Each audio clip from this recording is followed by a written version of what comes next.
10 perguntas sobre ganhar músculo e perder gordura. Como atingir 12% de body fat sem passar fome. A primeira coisa que tens de perceber é que quanto menos gordura tu tiveres, mais difícil é o processo. E isso não é um processo linear de perda de gordura. Por isso a primeira coisa que tu tens que fazer é olhar para o problema de forma direta. Para perder peso e gordura tu podes ou comer menos ou aumentar a tua atividade. Por isso o meu primeiro conselho vai ser sempre aumentar a tua atividade, ou seja, o teu número de passos. Se estás a fazer 10.000 passos, faz 12, faz 14. Se tiveres a oportunidade, vai sempre por aí. O segundo approach vai ser sempre reduzir a comida. E a coisa mais importante que eu aconselho a que tu reduzas é óleos e molhos. Aquelas calorias que nós não vemos a olho nu. A segunda coisa que tu podes reduzir é comidas muito gordurosas. Carnes com muita gordura, abacates, frutos secos.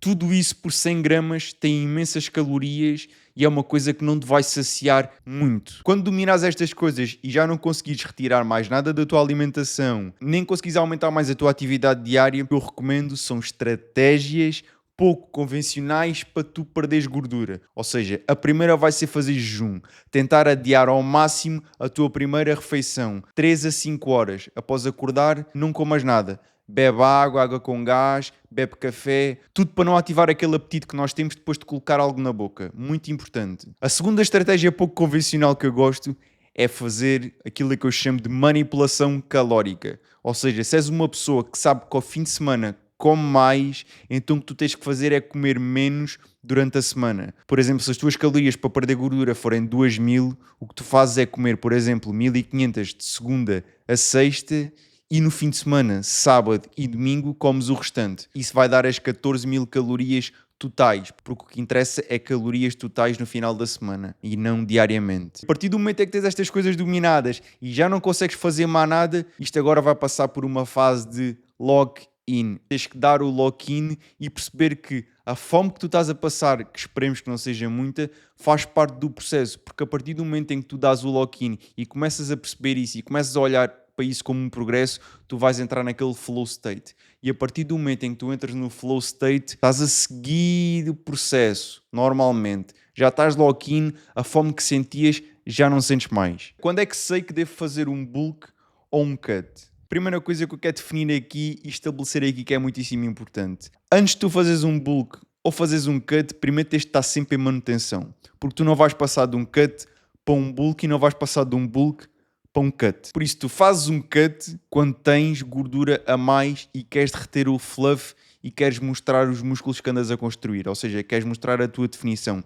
Isto é a altura em que tu deves fazer um cut, mas para fazeres um cut tens de estar em manutenção. Por isso tu fazes um cut quando sentes que tens muita gordura. Agora, uma coisa que para mim é a regra é um homem nunca pode ter os abdominais tapados. Ok? Porque se o homem tiver os abdominais tapados, isso é sinal que ele está com gordura a mais. E aí é obrigatório mesmo fazer um cut, ok? O objetivo é ter um baixo nível de gordura ao longo do ano. Não é fazer grandes bulks nem grandes cuts. Por isso o que eu recomendo para fazer um cut é fazer sempre um cut gradual. Apontar para perder 0,5 a 1% do teu peso por semana, porque assim não é muito agressivo, consegues sustentar isso ao longo do tempo e não perdes o músculo, nem a força. E a coisa mais importante para tu saber se estás a fazer um bom bulk ou um bom cut é olhar para os teus números do ginásio. Porque a partir do momento em que eles começam a descer muito, então isso é sinal que estás a fazer um mau cut ou estás a fazer rápido demais e tens que mudar qualquer coisa. Agora, quando é que tu deves fazer um bulk? Tu deves fazer um bulk quando estás na tua manutenção há muito tempo, já não consegues progredir há muito tempo e sentes que tens ali potencial. Sentes que precisas daquela energia extra das calorias. Isto é a altura perfeita para tu fazeres um bulk, ok? Mas vai fazer sempre um lean bulk.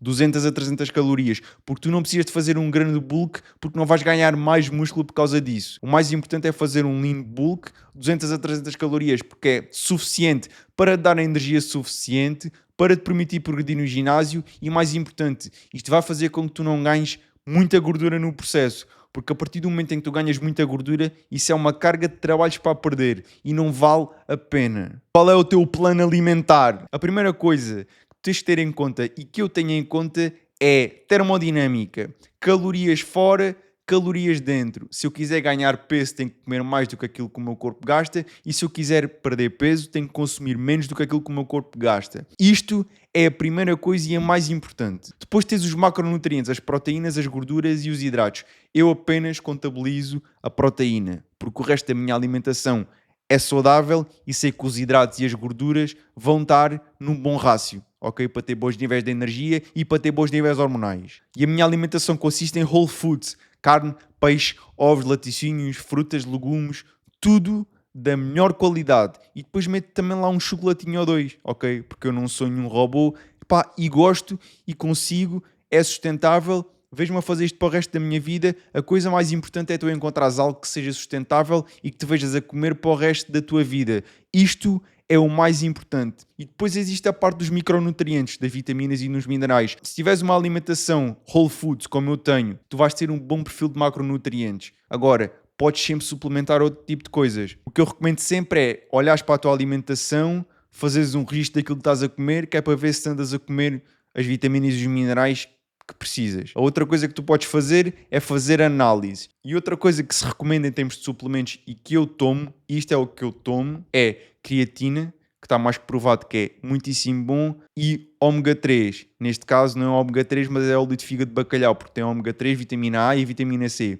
Isto é o que eu tomo. E no final do dia a coisa mais importante para mim é seguir um plano alimentar que me permita ter um baixo nível de gordura ao longo do ano e que me permita atingir o meu target de proteína que eu quero durante o dia. Para quê? Para sustentar e construir o meu músculo, que é muitíssimo importante porque dá-me muitíssimo trabalho a construir e eu não o quero perder. Quando estás em manutenção a treinar, como evolui o físico, massa muscular e massa gorda? Porque existe aquela ideia que para nós ganharmos músculo temos que estar sempre em excesso calórico, ou seja, naquele bulk. Mas não, isso é errado. A coisa mais importante para tu ganhares músculo é progressive overload naquilo que estás a fazer. Tu podes ter progressive overload em déficit calórico, especialmente em beginner, na tua fase inicial, tu vais fazer gains em déficit calórico e podes também fazer progressive overload a comer em manutenção. A partir do momento em que os teus números estão sempre a subir, reps, cargas, então isso é sinal que estás a ganhar músculo, mesmo em manutenção. E atenção, porque mesmo quando num exercício atinges um platô,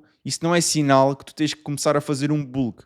O que tu podes fazer é fazer uma variação diferente desse exercício. Por exemplo, em vez de fazeres um press com barra, fazes um press com halteres e assim consegues estar a comer em manutenção da mesma e progredir nessa variação e até transferes força. Tu não tens que estar em bulk para estar a fazer progresso. Manutenção, dá para progredir e se quiseres fazer um bulk, opta sempre pelo um lean bulk de 200 a 300 calorias, porque assim não vais acumular muita gordura e um bulk maior não te vai dar mais ganhos de músculo. Por isso, basicamente, a única razão para tu fazeres um bulk é simplesmente não existir progresso no teu treino, porque podes estar perfeitamente em manutenção e a rodar exercícios e a progredir. Progressive overload não constante devido ao cut, o que fazer? Ou seja, estás-me a dizer que não é constante, mas ela existe. Ou seja, se existe, é sinal que estás a fazer as coisas bem. Tu não tens que estar a adicionar peso e reps todas as semanas, ok? Isto não é linear. A partir do momento em que começas a ficar estagnado nos exercícios durante muito tempo, o que tu podes fazer é fazer rotação de exercícios e assim consegues progredir nessa variação que estás a fazer e transferir força para os outros exercícios. A partir do momento em que tu já estás com um pouco nível de gordura e já não consegues progredir mais, aí eu recomendo comer em manutenção, primeiro porque uma pessoa não pode estar constantemente em déficit calórico, senão... E manutenção é ótimo, porquê? Porque tu ao estás a comer em manutenção, primeiro já vais estar com um baixo nível de gordura, já vais estar definido. E assim consegues ter níveis muito melhores de energia, níveis muito melhores hormonais, consegues progredir melhor, é tudo melhor. O mais importante nesta coisa de calorias e de alimentação e de perda de peso e de perda de gordura não é fazer bulk nem cut, é dominar as tuas calorias de manutenção, porque a partir do momento em que tu dominas as tuas calorias de manutenção, tu sabes o que é que tens que fazer para perder um pouco de fluff e sabes o que é que tens que fazer para ganhar um pouco de massa. Dominas a manutenção, dominas tudo. É possível ter um físico atlético e forte apenas com exercícios de peso corporal? A resposta é obviamente que sim. Primeiro, porque para estás a fazer essa pergunta é sinal que não és um bodybuilder. E o teu objetivo é apenas estar bem fisicamente, como o Brad Pitt, como o Tom Cruise, como o Christian Bale no American Psycho. O teu objetivo é simplesmente esse. E para tu teres esse tipo de físico, a coisa mais importante em que tens que te focar é em ter um baixo nível de gordura corporal. Porque se tu fizeres exercícios de peso corporal e progredires, tu vais ganhar a quantidade de músculo certa e com a pouca gordura que vais ter, mais definido tu vais ficar. Porque o treino de peso corporal também é muitíssimo bom porque potencia o teu corpo a ter menos gordura. Porque quanto mais gordura tu tens, mais resistência tens e mais difícil é fazer os exercícios. Especializa-te em treino com gymnastic rings, treino avançado, faz exercícios de calistenia avançados e obviamente podes também incorporar aqui o weighted calisthenics, ou seja, exercícios com peso externo. Por isso, com um treino de peso corporal e para o teu objetivo, chega perfeitamente para aquilo que tu queres. Não te esqueças, a coisa mais importante para estar definido não é ter muito músculo, é ter pouca gordura e músculo no sítio certo. Não é preciso muito. O que é que para ti enaltece mais um físico e o que é que para ti estraga mais um físico? O maior sinal de atração física no homem é o V-taper, ou seja, ombros largos, costas largas e braços bem definidos. Por isso, se eu quiser ter um físico bem desenvolvido e bem enaltecido, o que eu tenho que fazer é treinar os ombros com pressos verticais, side raises, treinar também muitíssimo bem o ombro posterior para dar aquele look 3D e manter os ombros saudáveis. Depois tenho que treinar muitíssimo bem as minhas costas. Weighted pull-ups vai-te dar 90% daquilo que tu queres. Trabalho de ombro posterior com face pulls, por exemplo, também te vai treinar um pouco de upper back. Depois podes fazer uma remada, ok? Para treinar aquela back thickness. Isto é mais do que suficiente. Se ficares muito forte nos pressos verticais, overhead press, seated shoulder press, handstand push-ups, e se ficares muito forte nas weighted pull-ups, que vai também treinar o teu bíceps, isso vai-te dar a maior parte daquilo que tu queres para enaltecer o teu físico. Depois podes fazer um pouco de trabalho isolado para dar um cheirinho nos braços, tríceps, bíceps. Tens de ter atenção que o bíceps é o músculo mais pequeno da parte superior do corpo e não precisa assim de tantos exercícios, 1 ou 2. O que eu gosto de fazer é uma variação de curl e uma variação de hammer curl para trabalhar aqui a brachialis e a brachioradialis. E tens de olhar para o trabalho de bíceps e tríceps como olhas para outro músculo qualquer. Tens que fazer progressive overload nos exercícios e não tens que fazer muitos exercícios. Tens que fazer apenas 1 ou 2. Agora, o que é que estraga um físico? O que estraga um físico é ter pernas muitíssimo grandes, porque faz aquele X-taper. Ou seja, tira o protagonismo à tua parte superior do corpo, porque a atenção vai começar a ficar focada nas pernas.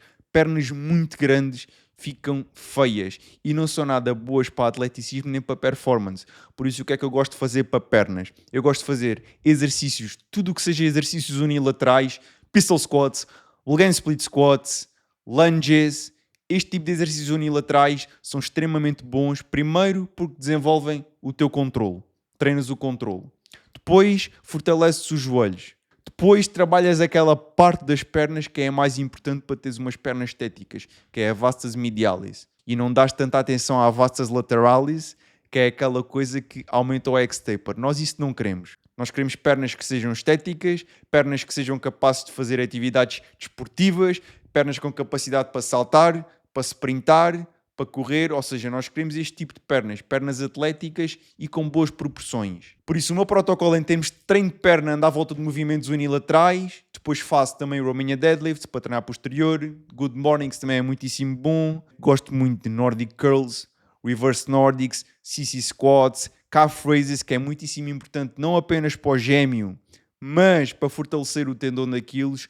Todo este tipo de movimentos que não são apenas de bodybuilding, mas são movimentos de mobilidade, de treino de performance, são aquilo que tu te queres focar, na minha opinião, para teres umas pernas bem atléticas e bem estéticas. Treinar abdominais e pescoço nos dias de descanso para não deixar os workouts demasiado compridos é bom.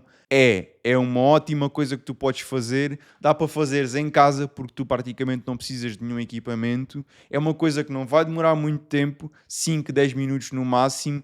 E é uma coisa que tu podes fazer com bastante regularidade. Podes fazer dia sim, dia não, se for uma coisa que tu queres dar a tua atenção, especialmente a parte do pescoço que vai aqui ligar ao trapézio, vai enaltecer aqui a tua parte física, ok? Também é bom para performance, porque os atletas de Fórmula 1, os atletas de boxe também treinam muitíssimo bem o pescoço. E o pescoço, mesmo que tu sejas uma pessoa magrinha, teres um pescoço assim bem forte e bem desenvolvido, bem grosso, dá-te aquela presença. E em termos de abdominais é assim, para teres abdominais visíveis, a coisa mais importante que tu tens que ter em conta é ter um baixo nível de gordura. Isso é a coisa mais importante. Agora, se queres trabalhar os teus abdominais e ficar com eles mais fortes, acho que fazes muitíssimo bem. Deves olhar para os abdominais como olhas para outro músculo qualquer, com progressive overload, e não deves fazer muitos exercícios. O que eu recomendo é fazer treino de abdominais 2 vezes por semana, escolhes 2 ou 3 exercícios e focas-te nesses exercícios. O que é que eu gosto? Gosto de L-sits, gosto de leg raises, front pulls é um exercício mais avançado, mas também vai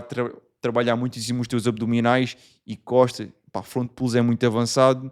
Gosto de knee raises também, ab rollouts, dragon flags. Tudo isto são movimentos que tu podes fazer, são muito avançados alguns. Há regressões, obviamente, e acho que deves fazer se não conseguires fazer. Mas olha para os exercícios de abdominais, não com aquela lente de circuito e vou tentar queimar muitas calorias, mas sim como um músculo, como outro qualquer, porque o abdominal no final do dia é um músculo como outro qualquer e deve ser treinado com progressive overload. Vale a pena fazer reverse pyramid training em movimentos isolados? Sem dúvida. Eu só me apercebi disto este ano, porque eu olhava sempre para os movimentos isolados e eu aqui estou a falar mais de exercícios de bíceps e de tríceps. Eu olhava sempre para este tipo de exercícios com exercícios em que eu tinha que fazer muitas repetições, muitas sets, mas não. Se eu fizer 6 repetições de um exercício de bíceps ou de tríceps, isso é ok, desde que a minha técnica não seja má. Se estiver a progredir, por que não? Acho que Reverse Pyramid Training para exercícios isolados é underrated, poupa de tempo e acho que vale sem dúvida a pena. Agora, o que eu não recomendo é para exercícios, por exemplo, de ombro posterior e ombro lateral. Por exemplo, side raises e exercícios de ombro posterior. Eu não gosto de Reverse Pyramid Training porque aí já é demasiado peso. Eu aí gosto de trabalhar com repetições mais altas para dar aquele pump work. Treino de força e cardio leve no mesmo dia, mas em alturas diferentes, é produtivo. É sempre preferível fazer em dias diferentes porque assim dás total chance ao teu corpo para recuperar. E para mim é muito mais produtivo. Mas se fizeres no mesmo dia, tenta fazer sempre com 6 horas de descanso entre sessões, porque é muito melhor, não só para os teus treinos, como para a tua recuperação e para o teu sistema nervoso central.